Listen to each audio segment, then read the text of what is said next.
Vamos a leer desde el versículo 1. Santiago, siervo de Dios y del Señor Jesucristo, a las 12 tribus que están en la dispersión. Dice, salud a vosotros. Yo he elegido la epístola de Santiago porque esta epístola no va dirigida concretamente hacia nadie. Tú recuerdas, y si lees la Biblia habitualmente, que las epístolas van dirigidas, o las cartas, a iglesias en concreto.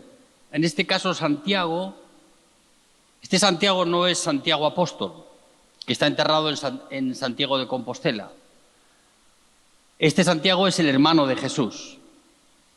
Este Santiago fue el que tomó en Hechos de los Apóstoles la decisión de juntar al Sanedrín, a la cúpula religiosa y hablarles a ellos. Y este Santiago escribe esta epístola, dice, a las 12 tribus que están en la dispersión. Parece dirigida hacia nada en concreto, pero estaba dirigido hacia aquellos creyentes que no estaban en Judea, sino que estaban esparcidos por toda Asia Menor, por la costa mediterránea y todas las iglesias que Pablo y los hermanos habían edificado, de la cual Santiago no era partícipe. Él no había estado allí. Pero él escribe esta carta que es en contestación a las dificultades y problemas y adversidades que este grupo de creyentes en general tenían. Recordad que las epístolas, desde la epístola de Santiago como las cartas de Pablo, son contestaciones que Pablo hace o Santiago hace a preguntas e inquietudes que tienen las personas que están en esas iglesias. No sabemos cómo le llegaron a Santiago esas inquietudes, si él las escuchó de otros, si fueron noticias traídas por los propios creyentes de esas iglesias a Santiago. El caso es que Santiago toma la iniciativa de escribir esta epístola, esta carta, para contestar y poder dar dirección a las personas que había en aquellas iglesias, que eran hermanos creyentes. La mayoría eran judíos que se habían convertido en el primer avivamiento, el día de Pentecostés, y después, tras la predicación de Pablo de la palabra de Dios, también Pablo había logrado edificar iglesias, plantar iglesias en varias ciudades de Asia Menor, y seguramente Santiago, movido por el Espíritu Santo, da contestación a las preguntas, a las inquietudes y a los conflictos que estaban atravesando aquel grupo de creyentes, aquel grupo de discípulos que no son muy parecidos a nosotros. Yo he elegido esta mañana la carta de Santiago porque no va dirigida a nadie, pero va dirigida a todos nosotros. Amén, hermanos. Y Santiago aquí, el contenido de la epístola de Santiago es un contenido realmente explosivo. Explosivo porque él va a dar dirección a las vidas de las personas que están sometidas a un sufrimiento y a una dificultad y a unas adversidades poco comunes y poco consecuentes con la fe y la actitud que tenían estos creyentes en estas iglesias. Hoy es difícil de predicar un evangelio donde haya sufrimiento. Las aflicciones del justo parece que no son argumento para poder dar dirección a las personas. Hay una teología que abunda en la mayoría de las iglesias donde no se predica el sufrimiento. No porque el sufrimiento en sí mismo tenga un lugar en la predicación, sino porque es una realidad en nuestra vida. Yo te lo puedo decir, es una realidad en nuestra vida. No hace falta predicar del sufrimiento, nosotros ya lo vivimos todos los días en nuestra vida. Amén.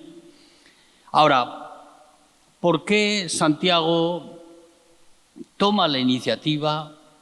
Y el primer contenido de esta epístola va dirigido directamente a las personas que están bajo este gran sufrimiento, bajo este gran conflicto. Uno podría pensar, digo, bueno, pero uno es cristiano y ya deja de sufrir. No. Aquí vamos a ver cómo Santiago nos habla de la prueba como un sufrimiento. El sufrimiento es la prueba. Y cómo las aflicciones en las que están envueltas nuestras vidas tienen un propósito en sí mismas. Porque si no sería completamente inconducente pensar que Dios nos mete en un conflicto en nuestra vida para castigarnos, para corregir nuestros errores o para complicarnos nuestra existencia y las decisiones que tomamos. No, Dios no hace esas cosas. La prueba en nuestra vida tiene otro propósito: ser probados, saber administrar el sufrimiento que tenemos que vivir en nuestra vida. Es una cualidad que pocos cristianos son capaces de elaborar en su vida. Por eso Santiago aquí va directamente al grano y trata de darles confianza, coraje y valentía a aquellos creyentes que, aun en medio de estas dificultades, estaba ahí para alentarles con la palabra de Dios, Santiago. Y comienza Santiago a abrir fuego, a predicarles la palabra, a darles dirección a sus vidas, diciéndoles lo que yo te voy a decir a ti en esta mañana. Hermanos míos, tened por sumo gozo cuando os halléis en diversas pruebas, sabiendo que la prueba de vuestra fe produce, ¿qué produce? Paciencia.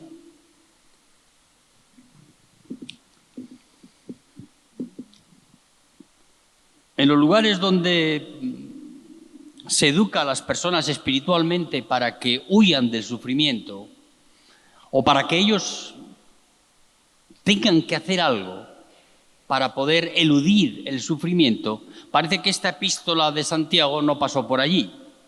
Yo quiero traértela esta mañana para que tú sepas que las pruebas en nuestras vidas tienen un propósito. Dice aquí la palabra de Dios que tengamos sumo gozo cuando os halléis en diversas pruebas, cuando tengamos algún grado de sufrimiento en nuestra vida.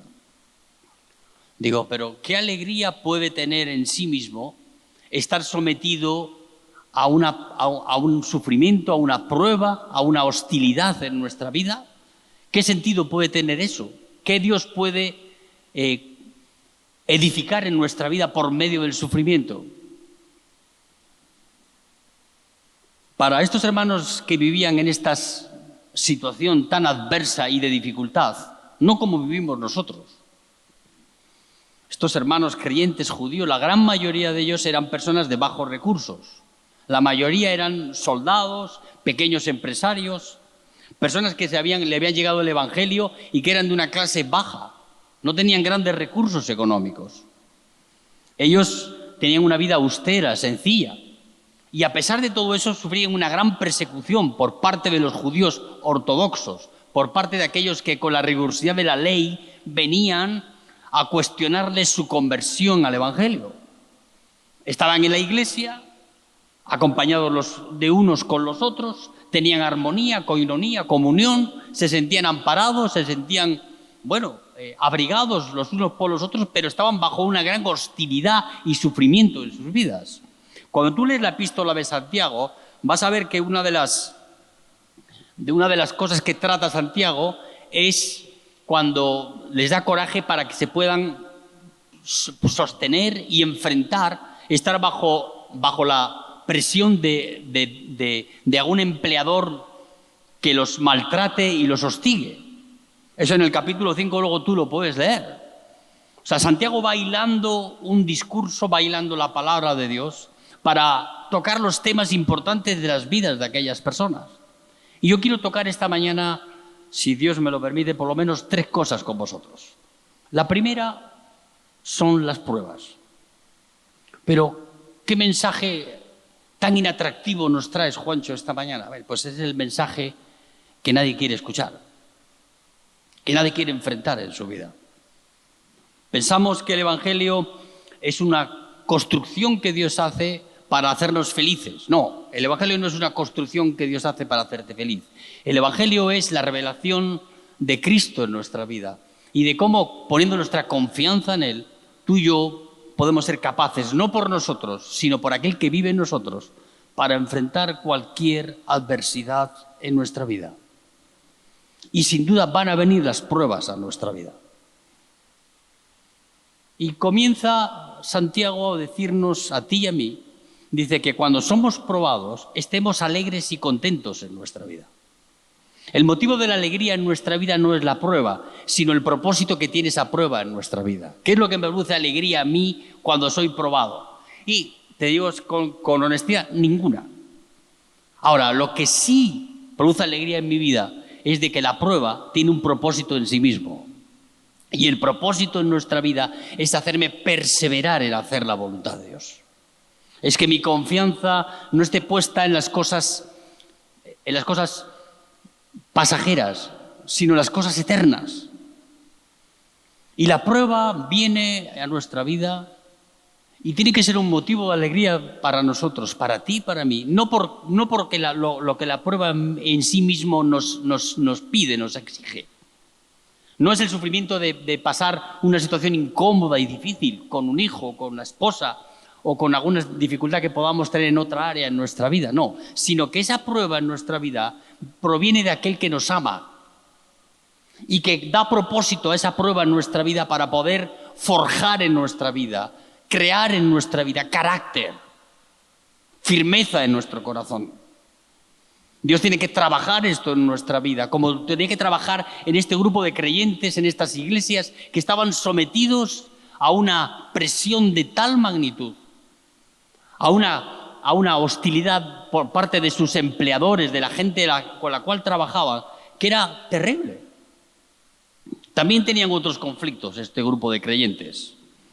El segundo conflicto que tenían también, que Santiago trata con ellos, es de la incoherencia en su vida. No se coincide, predican una cosa y hacen otra. Tienen una teología en su vida, hablan del Evangelio, pero luego su vida no condice con aquello que hablan. También Santiago lo trata aquí. Y por último, trata de la mundanidad de este grupo de creyentes. Eran unos creyentes que eran débiles en la fe y que eran débiles con la carne. Tú lees la epístola completa, como yo la he tratado de leer esta mañana 5 o 6 veces, y lo que ves en el rompecabezas de la epístola en sí misma es como Santiago les habla de punto por punto, asunto por asunto, de esas cosas en las que él quiere dar orientación a la vida de las personas.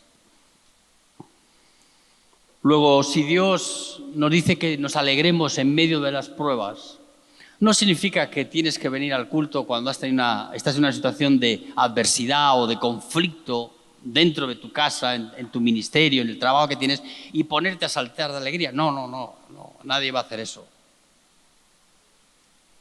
Sí podemos seguir alabando al Señor, sí podemos seguir confiando en el Señor, porque sabemos que la prueba en que hoy estamos tiene un propósito.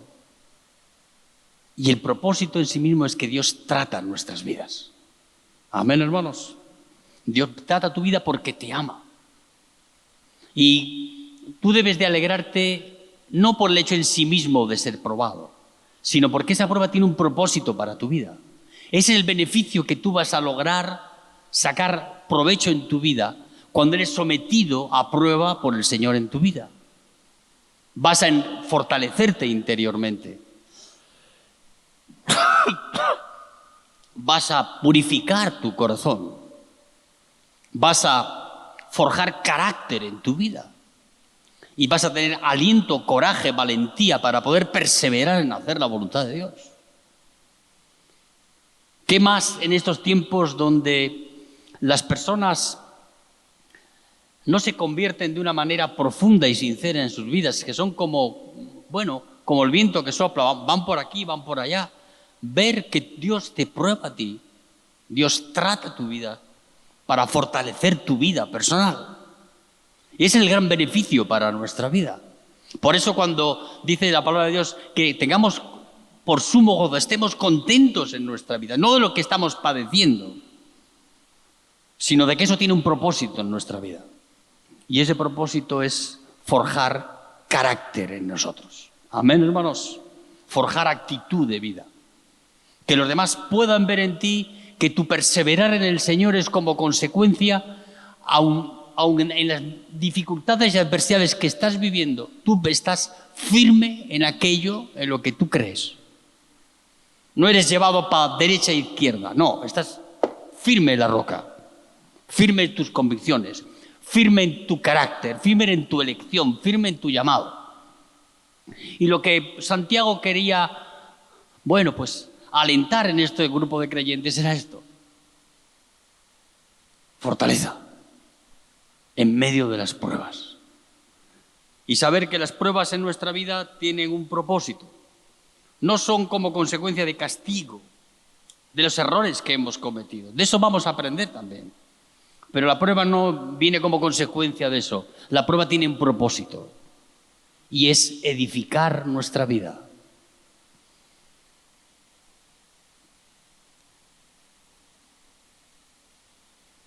Yo estaba pensando en esta mañana en el oro. Es uno de los metales que tiene cotización en bolsa. No sé cuánto vale una onza de oro hoy, debe andar en $1.900, una cosa así. Pero el oro, para alcanzar pureza y más valor, tiene que ser purificado.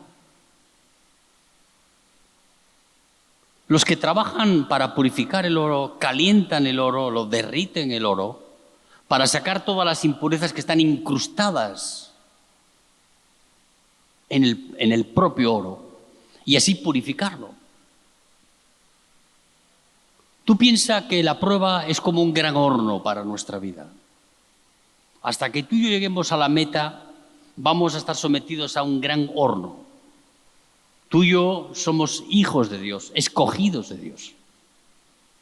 Y Dios va a purificar nuestra vida. Así como el que comercia con el oro y quiere tener buenos rendimientos con la compraventa de oro, él purifica el oro. Cuanto más puro es, más valor tiene. En este caso, el Señor, para dar valor a nuestra vida, Él no nos llena de riquezas ni de honores. Él purifica nuestra vida. ¿Cómo? En el horno. Para sacar las impurezas de nuestra vida. Las impurezas se arraigan de tal manera dentro de la materia que es el oro, que solamente calentándolo y elevando la temperatura del metal se consiguen extraer las impurezas de ahí. No es un trabajo superficial que tú haces sobre la superficie del oro, no, hay que derretirlo. Hay que calentarlo a la temperatura suficiente para poder extraer las impurezas que hay en él. Y parece que Santiago encontró muchas impurezas en estas iglesias, en estos creyentes de estas iglesias, como sin duda alguna las encuentra el Señor cuando nos mete a ti y a mí en el horno de fuego. ¿Tú crees que aunque tengas virtudes, conducta de vida como cristiano, aunque tengas una moral intachable, irreprensible, tú crees que todavía no hay cosas en nuestra vida que Dios quiere purificar? Tú recuerda que sin santidad nadie verá a Dios. La purificación de nuestra vida es el objetivo final de nuestra conversión. Dios no se va a rodear de personas que siguen incrustados las impurezas de la carne en su corazón. Él va a trabajar en la vida de las personas. La prueba es un gran horno, querido amigo. Un horno donde Dios nos va a meter. ¿Hasta cuándo? Hasta el día que lleguemos a la meta.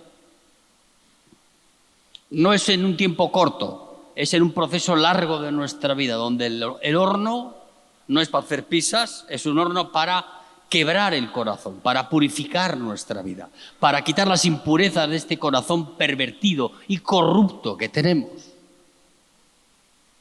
Y ese trabajo solo lo puede hacer el Señor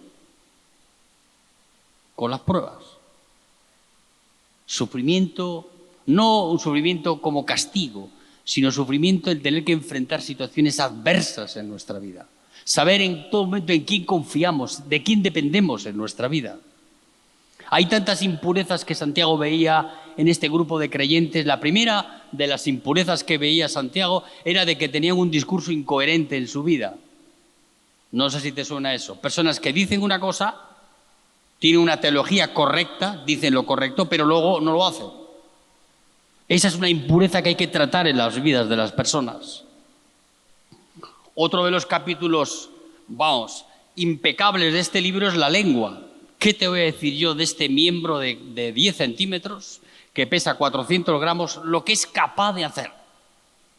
Lo que es capaz de hacer. Hay algunas personas aquí que yo ya les he llamado la atención con el tema de la lengua. No voy a utilizar el púlpito para señalar a nadie, pero digo, hay personas que no tienen dominio propio con las cosas. Hablan y hablan como si fuesen loros parlanchines, nada más que para herir a las personas. Y por eso Santiago dedica una parte del capítulo de esta epístola para que no seamos incoherentes en nuestra vida. La coherencia tiene que ser en nuestra actitud externa, en lo que decimos, pero tiene que haber una coherencia interna en nuestra vida. Luego vamos a ver qué es eso. Y Santiago le dedica un capítulo bastante grande de la lengua. Ahora, para purificar el oro hay que someterlo a fuego. ¿Tú qué dices de eso? ¿Estás dispuesto? Te estoy poniendo en un problema esta mañana. Yo no quiero pruebas en mi vida, pero Dios sí me va a meter en pruebas en mi vida. ¿Por qué? Porque aún no siendo un motivo de alegría para mi vida, tienen un propósito mucho más beneficioso para mi vida del que yo puedo comprender y entender. ¿Sabes cuántas veces he testificado decir, Señor, te seguiré a donde quiera que vayas? Y eso, decirlo es fácil. El problema es perseverar en aquello que decimos. Y para tú perseverar y no tener más andamiaje en tu vida que la palabra de Dios, que la voluntad de Dios en tu vida, el único puente en el que vas a cruzar es ese, necesitas confiar en el Señor y perseverar en Él cada día. Venga de donde venga el conflicto, tengas que enfrentar a lo que tengas que enfrentar, pero Dios opera en su gracia fortaleciendo nuestra vida, forjando carácter en nuestra vida. El diablo cuando te ve dice, ese no es tan fácil de tumbar. No porque nosotros seamos más capaces en nosotros mismos que otros, no, sino porque la presencia de Dios está en nuestra vida. Hemos sufrido adversidades y circunstancias complicadas en nuestra vida y hemos encontrado la gracia de Dios para estar aquí en esta mañana. Amén, hermanos. Tú tienes que tener esto como una cosa importante, como un objetivo en tu vida. Dices, Señor, me vas a probar y aunque no es motivo de alegría, primeramente, lo es en el propósito por el cual tú lo haces. Ese es un motivo de alegría, saber que tú me amas. Vas a purificar este vaso de barro de oro, sacar las impurezas de él, purificarlo de tal manera, calentar el horno de tal manera en mi vida hasta que llegue a tu presencia, para no quedar ninguna impureza en mí. Eso es lo que yo quisiera. Y es lo que Dios está haciendo, no te quepa la menor duda. Y lo hará también, no lo digo con despecho, ¿no? Sí, lo digo que te estoy tratando de advertir esta mañana, de que esto va a ocurrir en tu vida también. ¿Por qué? Porque Dios nos ama. Y Dios, al que ama, trata. Lo trata con su amor, su delicadeza. ¿Para qué? Para sacar las impurezas de las vidas, de nuestra vida. La fe en sí misma es un don de Dios. Ahora, sobre esa fe que Dios nos da para creer en Él, nosotros añadimos impurezas a eso. Esas impurezas que añadimos al oro son la propia gloria que nosotros buscamos. Claro, cuando te estás de rodillas, que te están dando por todos los sitios, no hay gloria suficiente con la que puedas manifestar. Estás quebrado. Y es ahí donde Dios nos quiere ver. Digo, cuánto me gusta a mí ver a las personas quebrantadas. Digo, qué bueno, Señor.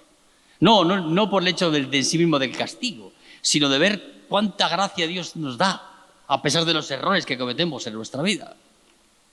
Pero vamos a seguir leyendo.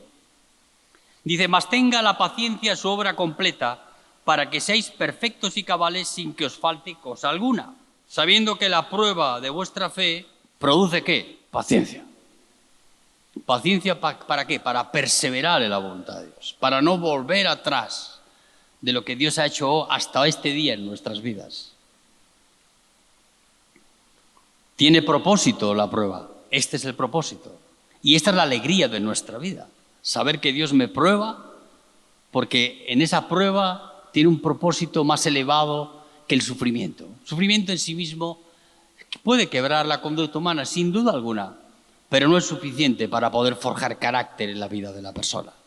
Necesitamos saber que eso tiene propósito en nuestra vida, para que dócilmente, obedientemente, perseveremos en hacer la voluntad de Dios.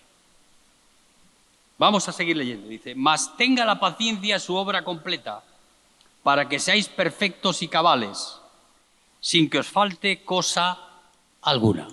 Propósito de las pruebas es alcanzar perfección en nuestra vida. Uno puede ser que no tenga como objetivo eso en su vida, lo vea una cosa lejana, pero el trato de Dios con nosotros, esa purificación que Dios va a hacer sobre cada una de nuestras vidas, tiene como propósito no herirte, no mostrarte desagravio hacia ti, no cuestionarte las cosas, aunque el Espíritu Santo pueda hacerlo, sino perfeccionar nuestras vidas. Y esa perfección en nuestras vidas no termina con superar una prueba, termina en el último día de nuestra vida que Dios nos llama. Yo le digo a mi esposa, bueno, nos casamos, vamos a emprender un desafío juntos en nuestra vida. Digo, hay alguien que nos va a acompañar toda nuestra vida, son las pruebas. Desde el primer día hasta el día de hoy y hasta el día que el Señor nos lleve. Ese horno te acompañará para purificar tu vida. No como un castigo, sino como una manifestación del amor de Dios en nuestra vida. Alcanzar esa perfección, no perfección en conducta, no perfección absoluta en conocimiento de Dios, sino una perfección en la cual Dios trabaja para forjar carácter en nuestra vida. Cordero de Dios viviendo en nosotros. Ese cordero que no se queja, ese cordero que no se justifica, ese cordero que no busca lo suyo, ese cordero que es manso y humilde, ese cordero que no anhela protagonismo ni anhela bendiciones extremas, sino que ha aprendido a vivir en la gracia de Dios. Se siente satisfecho con aquellas cosas que Dios trae a su vida. No hay ambición, ansiedad en él por las cosas de aquí abajo. Está pensando que esa purificación, esas impurezas que Dios está tratando y sacando del oro fino, van a producir en él, bueno, pues un regalo de Dios. Dice, y si alguno de vosotros tiene falta de sabiduría, pídala a Dios, el cual la da a todos abundantemente y sin reproche, y le será dada. Otra de las cosas que hay carencia en nuestra vida es de sabiduría. Sabiduría no se alcanza con conocimiento, aprendizaje teológico en la escuela teológica. No, ahí no vas a... Sí, ahí vas a alcanzar conocimiento, pero no experiencia en tu vida. La sabiduría que viene de lo alto es la que Dios da para tú saber elegir entre el bien y el mal. Y una de las carencias mayores que tenemos en nuestra vida es cuando tú tomas decisiones en tu vida. Dios te dice, pídeme sabiduría que te la voy a dar. Eso le pidió Salomón. Le dijo, Salomón, ¿qué quieres? Y Salomón le dijo, dame sabiduría, ¿para qué? Para poder dirigir a tu pueblo. No le pidió riquezas, no le pidió protagonismo, no le pidió honores y agasajos, le pidió sabiduría para dirigir a su pueblo.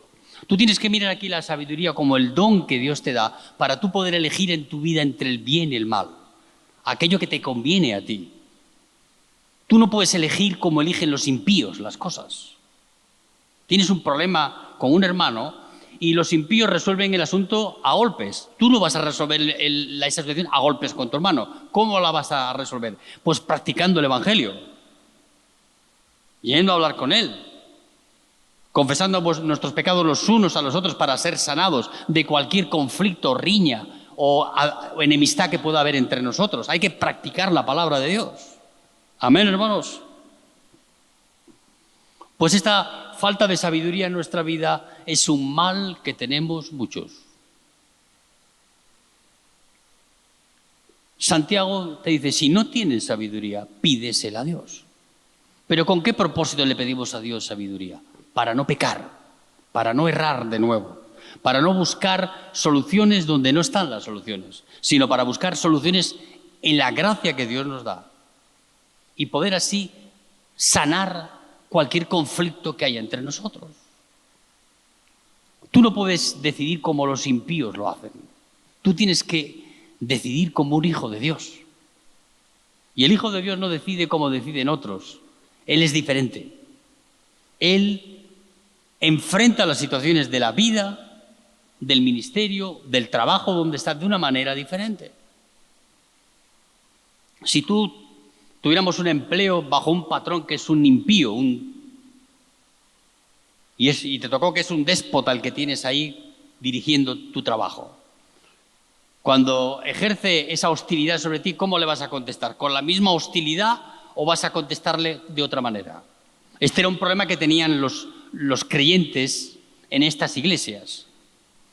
Ellos estaban sometidos a un rigor tan grande por parte de las personas que los empleaban, que hacían con ellos lo que querían, abusaban de ellos. Pero Santiago les da una explicación de cómo tienen que conducirse aún en esa situación en sus vidas. Tú fíjate que esta epístola tiene para todo, porque los problemas que tenían estas personas son los mismos problemas que tenemos tú y yo. Está muy bien que no haya sido dirigida a nadie, porque está dirigida a todos nosotros.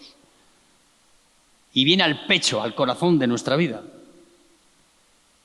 ¿Cómo vas a elegir tú?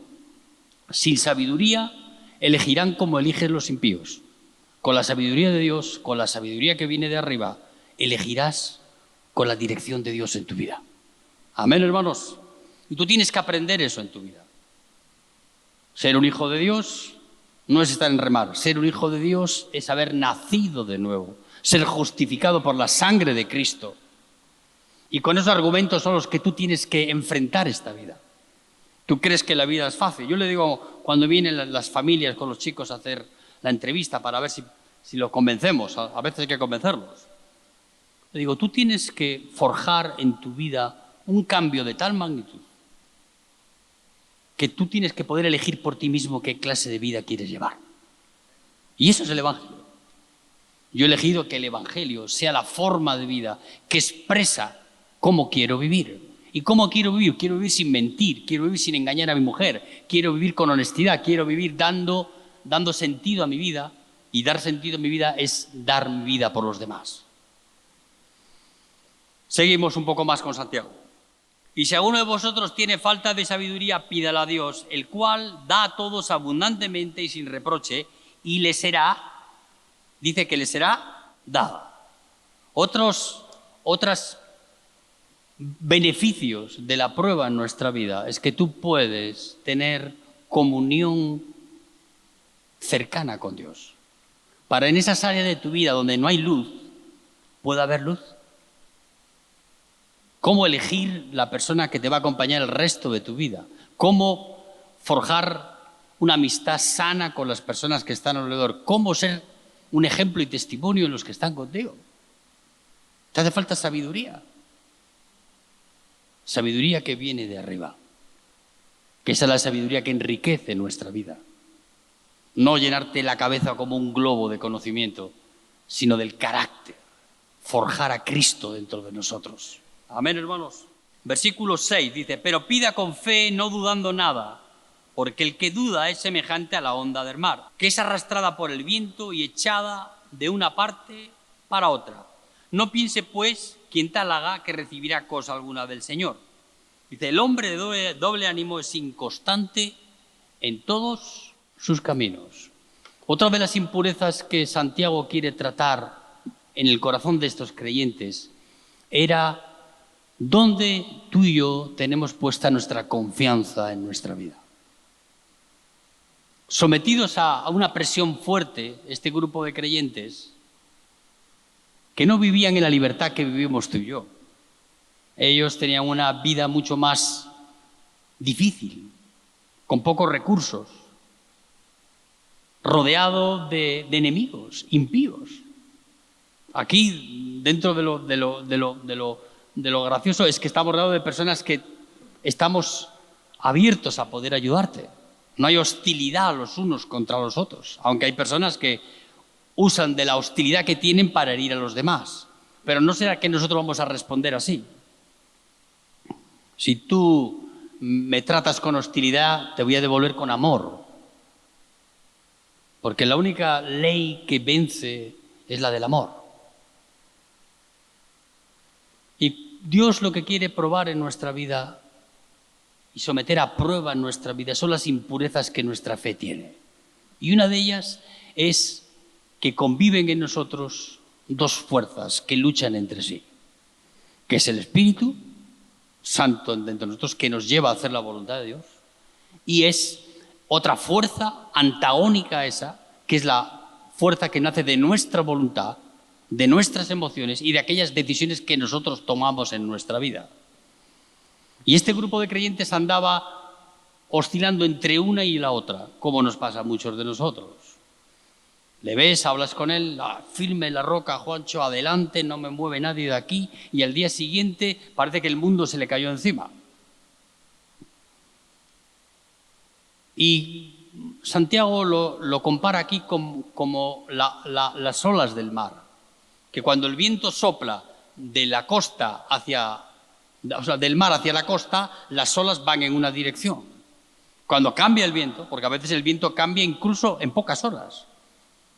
Yo he estado en Mar de Plata alguna vez en la playa, no bañándome porque no me gusta mucho, pero bueno, viendo un poco, y ves como el viento cambia de dirección y las olas que antes arremetían contra la costa ahora vuelven hacia el interior del océano.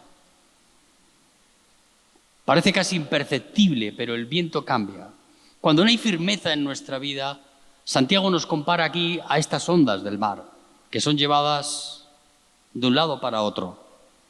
Y lo peor que te puede pasar en tu vida es que en medio de la prueba tú andes oscilando entre la voluntad de Dios y tus emociones. ¿Me sigues hasta ahí? Eso es la peor decisión que puedes tomar en tu vida. Mejor no tomar ninguna decisión si no tienes las cosas claras delante de Dios. Porque si tomas una decisión sin tener claro en tu vida, sin tener claridad en tu vida de lo que estás haciendo, vas a ser llevado de aquí para allá por los vientos que van a dominar tu vida. Si esos vientos lo dominan tus emociones, estás perdido. Porque para aquí, para allá, hoy sí, mañana no, lo que dice este es más importante que lo que dice el Señor, lo que dice aquel. Tenemos que saber escuchar y tenemos que saber decidir en nuestra vida. Y en medio de las pruebas y las dificultades, la impureza que más arraiga en nuestra vida es decidir por ti mismo. Nosotros no estamos habituados a que Dios dirija nuestra vida. Estamos habituados a hacerlo nosotros. Y ese es el gran problema. Que tienes que dejar el volante del auto para que no lo lleves tú. Tú tienes que ir sentado atrás, con el cinturón puesto, confiando en que el piloto que lleva la aeronave, el barco o el auto, es una persona que está mirando por tu bien en tu vida. Y entonces, como estamos habituados a dirigir nosotros nuestra vida, nos cuesta concederle a Dios la gracia para poder Él dirigir nuestra vida. Y no hay más beneficio para ti, para mí, que tu vida no la diriges tú, sino que dejes que el Señor la dirija.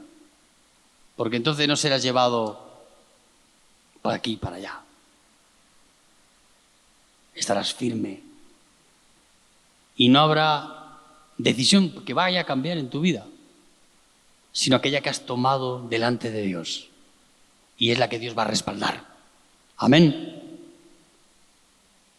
Dice, no piense pues quien que quien que tal agarre recibirá cosa alguna del Señor.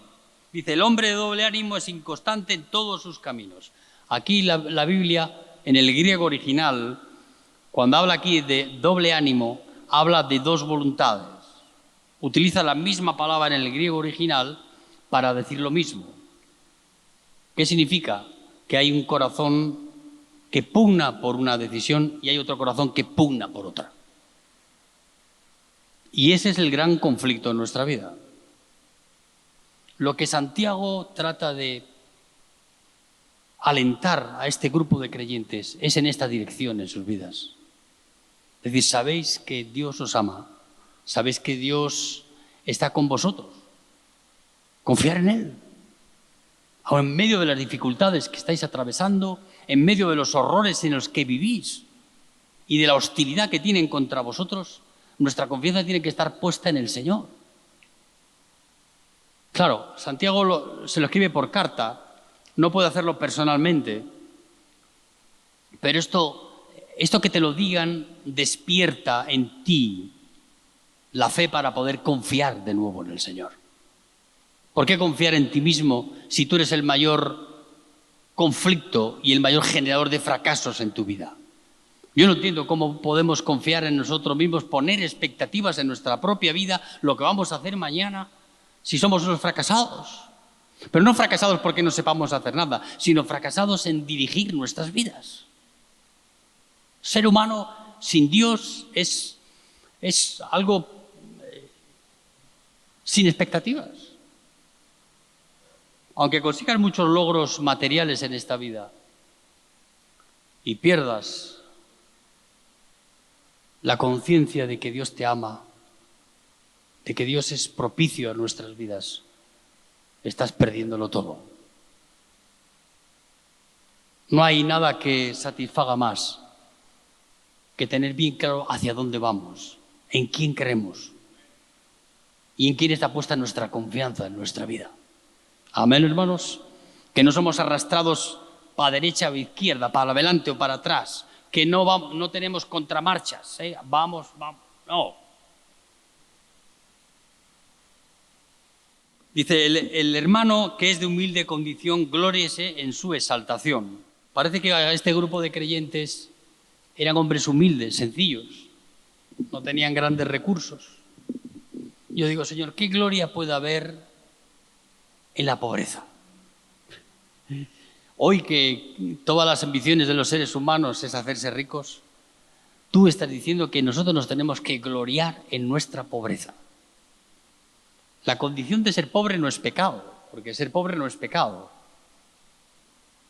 Lo que es pecado es estar lleno de riquezas en nuestra vida y darle la espalda a Dios.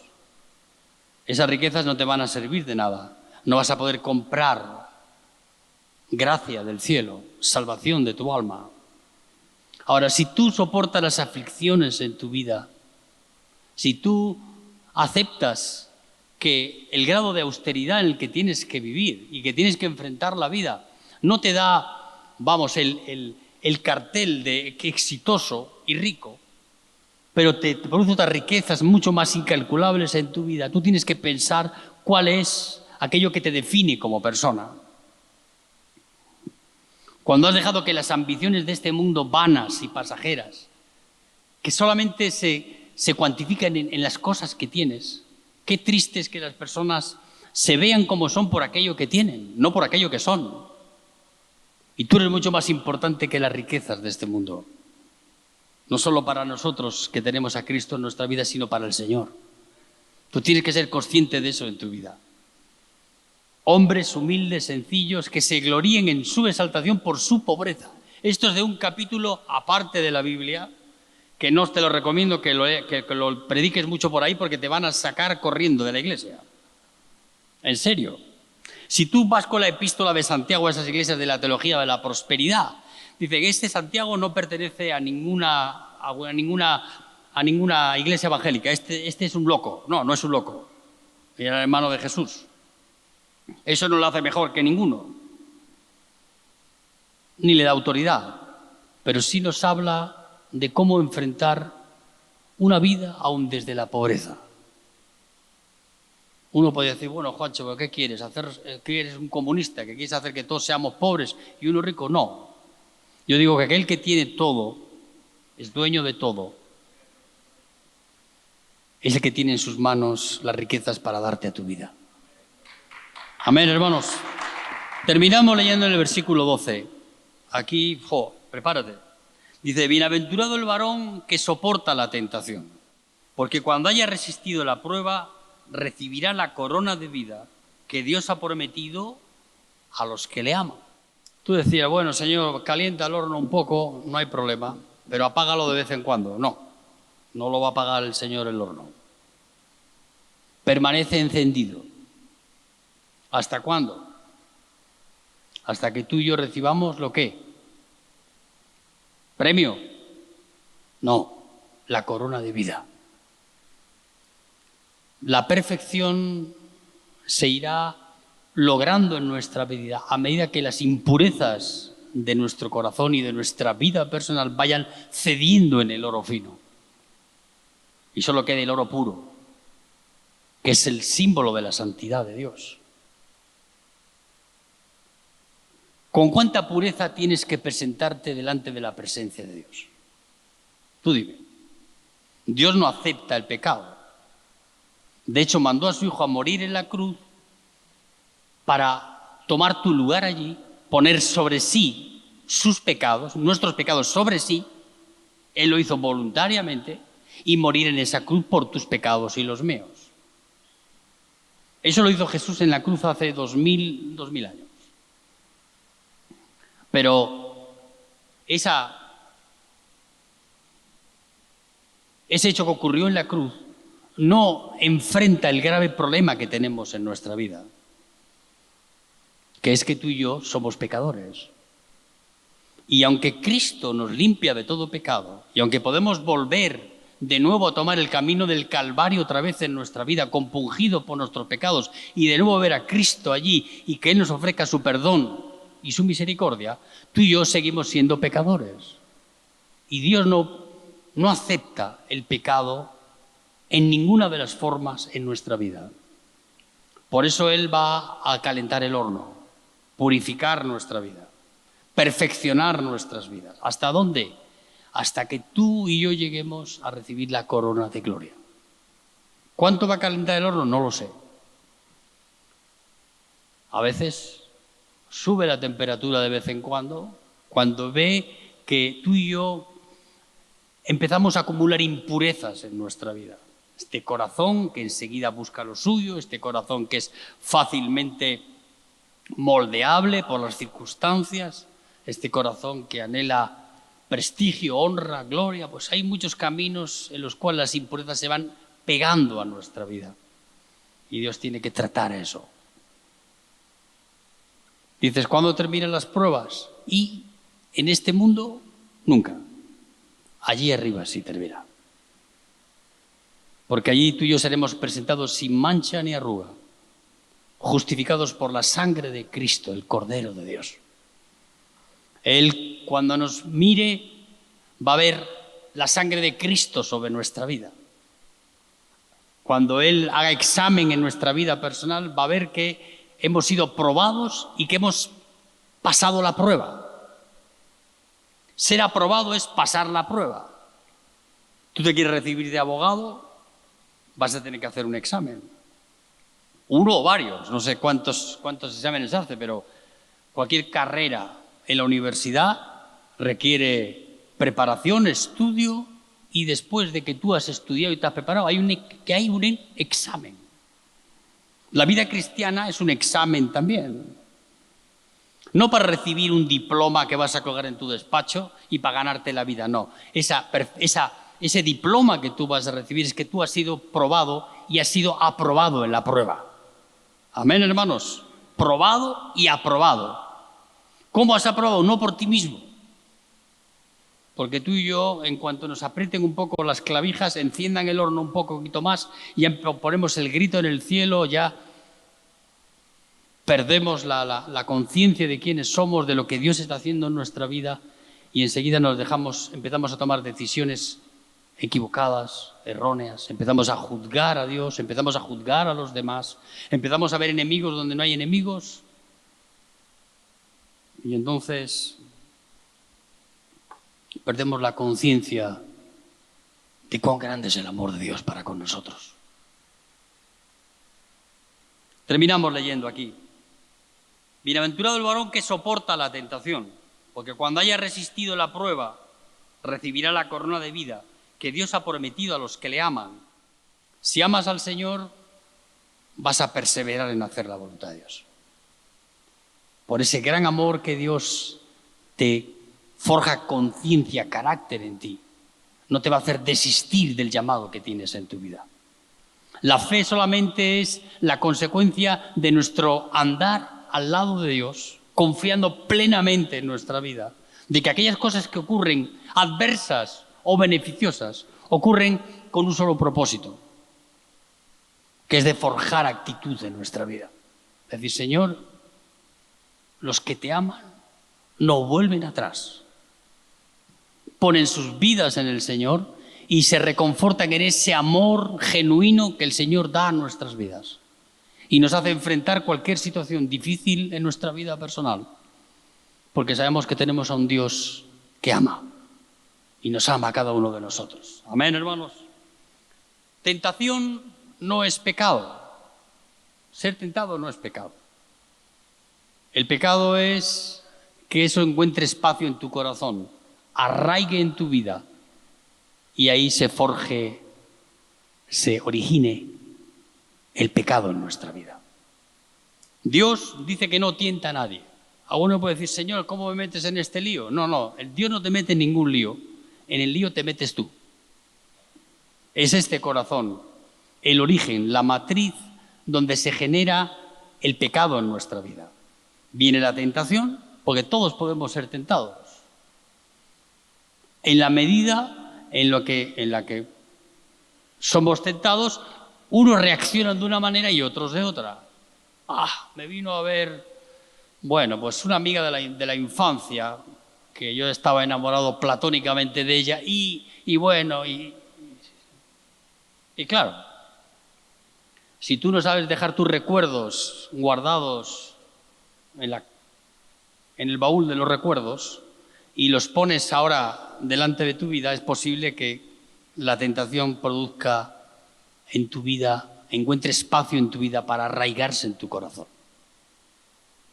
Y cuando eso engendra pecado en nuestra vida, da luz, dice la palabra de Dios. Es como cuando una mujer se queda embarazada. El hijo que tiene, si tú le haces el ADN, vas a saber quién es el padre y quién es la madre. Espiritualmente es igual. Cuando se engendra pecado en nuestra vida, ya sabemos el ADN de dónde viene. El ADN es tuyo. Porque Dios no tienta, ni Él es tentado por nadie. Algunos dicen, no, Juancho, es que el Señor me dejó, me metió en un no sé qué. Pero tú te crees que Dios actúa de esa manera. No, eres tú. Dios no peca ni hace pecar a nadie. Dios es bueno, en esencia. Él no hace nada malo. Y cuando tiene que mandar a hacer alguna cosa, la manda a hacer a otro, no la hace Él. Él podía haber puesto el dedo sobre la vida de Job. No, pero Él mandó a otro. Porque Él no es capaz de hacer nada malo, ni busca lo malo para nuestra vida. Él, como jefe de la orquesta, organiza para mover nuestras vidas, para tratar nuestras vidas, pero de Él no procede el mal. Tú tienes que tener esa conciencia clara de eso en tu vida. Dios te ama y no hay nada malo en Él. Él no tienta a nadie ni es tentado por nadie. A Dios no le puedes, convencer de hacer algo malo. Hay muchas personas que les convences fáciles. Le das dinero, dice mata a uno y lo matan. Levanta una mentira, una murmuración sobre este hermano y allí va el otro disparado a crucificar al hermano. Tú a Dios no puedes hacer eso. No vas a convencerle. Somos nosotros los que hacemos lo malo. Menos mal que tenemos a un Dios que no se presta a esas cosas. Amén, hermanos. Él no es como tú ni como yo. Algunos dicen, no, yo soy como Jesús. No, tú no eres como Jesús. Tú puedes dejar que Cristo te haga a su imagen y semejanza, pero tú sigues siendo tú. Y el gran peligro es no verte como eres tú. Terminamos leyendo acá. Dice, cuando alguno es tentado, no diga que es tentado de parte de Dios, porque Dios no puede ser tentado por el mal, ni Él tienta a nadie, sino que cada uno es tentado cuando de su propia concupiscencia es atraído y seducido. Entonces la concupiscencia, después que ha concebido, da a luz el pecado, y el pecado, siendo consumado, da luz a la muerte. Amados hermanos míos, no erréis. Dice, toda buena dádiva y todo don perfecto desciende del cielo, desciende de lo alto, del Padre de las luces, en el cual no hay mudanza ni sombra de variación. Él de su voluntad nos hizo nacer por la palabra de la verdad, para que seamos primicias de sus criaturas. Tenemos un Dios que tenemos que conocer para saber que en medio de las pruebas y las dificultades en nuestra vida, Dios está ahí presente con nosotros. No está presente. No tenemos esa conciencia en nuestra vida, por eso desprestigiamos el valor de la prueba en nuestra vida cuando vemos que somos sometidos a prueba. Pero si quieres recibirte, será probado. Tienes que pasar la prueba. Y la prueba es día a día en nuestra vida. ¿Dónde Dios quiere tratar? ¿Qué impureza quiere corregir en nosotros? Santiago, luego si tú lees los 5 capítulos con detenimiento, yo te digo que lo leas con detenimiento, vas a ver cómo él, en un abanico de cuestiones que trata en la epístola, trata de todo tipo de cosas. Porque cuando tienes luz y ves los conflictos que tienen las personas y tienes la medicina, la terapia para poder darles, para poder ser sanados, lo puedes hacer.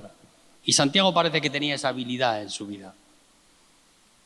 Y quería mostrarles a este grupo de creyentes de que, aun en medio de grandes dificultades en nuestra vida, sometidos a presiones difíciles de tratar, teniendo que tomar decisiones que pongan en juego, en jaque nuestra moral, tú busca cuál es el lado de Dios y ponte firme ahí. Amén, hermanos, porque es ahí donde vas a sentir el respaldo de Dios en tu vida. No sentirlo como una emoción pasajera, sino con la confianza que la fe te da de que aquella decisión que estás tomando es la decisión correcta en tu vida. Amén, hermanos. Termino diciéndote lo que decía David en el Salmo 23. Aunque ande en valle de sombra de muerte, ¿qué dice la palabra? No temeré mal alguno, porque tú estarás conmigo.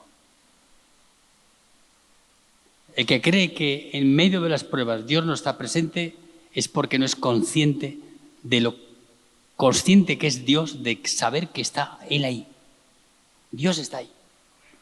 Siempre está ahí. Quizá no lo ve, no lo puedes palpar, no tiene la sensación de que Dios dejó hacer. Dios hace varios días que no me habla, no leo la Biblia, no me parece que no, que Dios ha desaparecido. No, Dios no ha desaparecido, sigue ahí. Es que Dios está probando si aquello que confiesas con tu boca es como consecuencia de tu confianza puesta en el Señor. Y este es el desafío que tenemos en nuestra vida. Ser probados. ¿Te gusta? No me gusta, pero es necesario. Porque esa prueba tiene propósito en mi vida. Y la alegría de mi vida es saber que Dios me prueba por amor, para purificarme, para santificarme.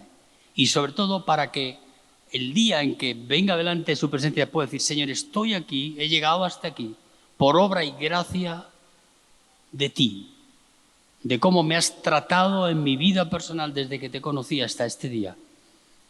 Y a pesar de muchas o pocas dificultades que he tenido que sortear, tú siempre has estado conmigo ahí.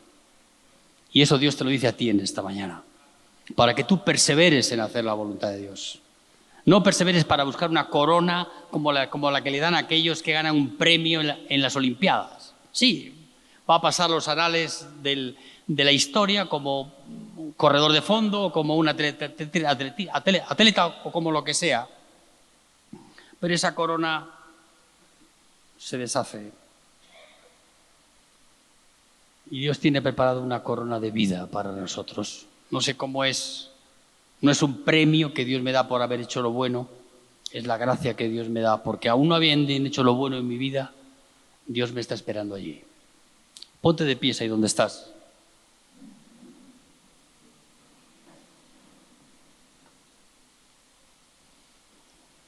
Y hoy deja que Dios quite impurezas de tu vida. Algunos que tienen expectativas puestas sobre sí mismos ven el gran potencial que hay. Sí, el oro, puede ser que seas oro. Yo le digo a algunas personas, tienes un gran potencial en tu vida, pero estás lleno de escoria. Quita la escoria para que veas quién eres en verdad. No eres tan bueno ni tan perfecto como te muestran. Y solo Dios puede hacerte perfecto. Solo Dios.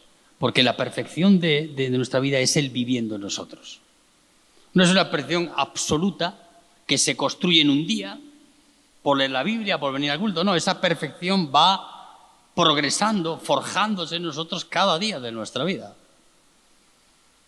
Cuanto más caminas al lado del Señor, más su perfección en nuestro caminar con Él perfecciona nuestra vida. Es algo imperceptible. No es que ocurre un milagro en nuestra vida y ahora ya me vuelvo Lutero. No. San Pablo tampoco.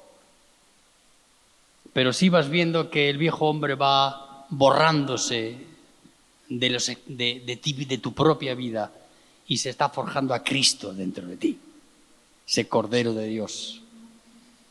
Los pintores del tiempo en que vivieron Jesús y luego los postmodernistas siempre lo pintan a Jesús con una fisonomía agradable, con un rostro, un semblante amoroso, con pelo largo. No sé si por eso que la gente se deja el pelo largo, pero tú no hagas eso.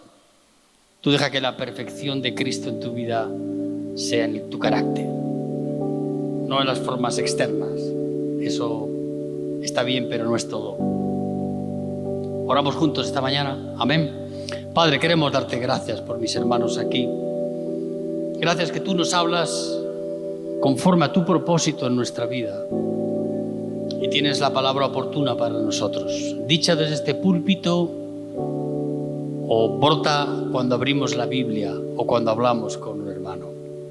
Dios mío, háblanos a cada una de nuestras vidas, para ver cuán grande es tu amor por cada uno de nosotros.